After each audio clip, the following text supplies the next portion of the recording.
श्री भगवंत मंदिर तीर्थक्षेत्र विकास आराखड्यामध्ये पेंडिंग असणाऱ्या महत्त्वपूर्ण कामांना आपण लवकर मंजुरी देणार असल्याची ग्वाही मुख्यमंत्री देवेंद्र फडणवीस यांनी बार्शीमध्ये आयोजित करण्यात आलेल्या कृतज्ञता मेळाव्यामध्ये करण्यात आलाय।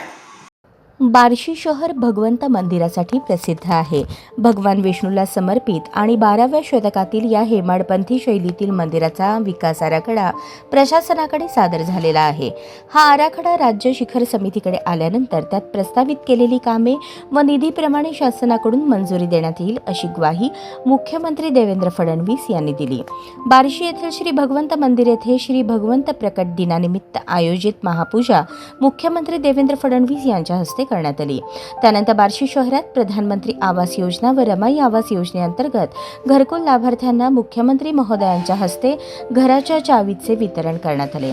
यावेळी पालकमंत्री जयकुमार गोरे, सोलापूर जिल्हा परिषदेचे अध्यक्ष दीपक वैद्य, धाराशिव जिल्हा परिषदेचे अध्यक्ष अर्चनाताई पाटील, माजी आमदार राजेंद्र राऊत, सोलापूर जिल्हाधिकारी कार्तिकेयन एस, बार्शी नगर परिषदेच्या नगराध्यक्षा तेजस्विनी कथले आदी उपस्थित होते। विष्णू पुराणातही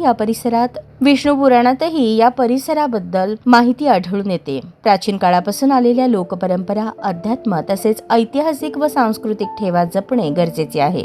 या सांस्कृतिक ठेव्याला जनतेपर्यंत आणण्यासाठी तयार करण्यात आलेल्या आराखड्याला मान्यता देण्यात येईल आणि श्री भगवंत मंदिर तीर्थक्षेत्र विकास आराखड्यातून या भागाचा विकास करण्यात येणार असल्याचे मुख्यमंत्री म्हणाले। प्रारंभी मुख्यमंत्री देवेंद्र फडणवीस यांच्या हस्ते भगवंतांची महापूजा व आरती करण्यात आली। यावेळी मोठ्या संख्येने भाविक उपस्थित होते।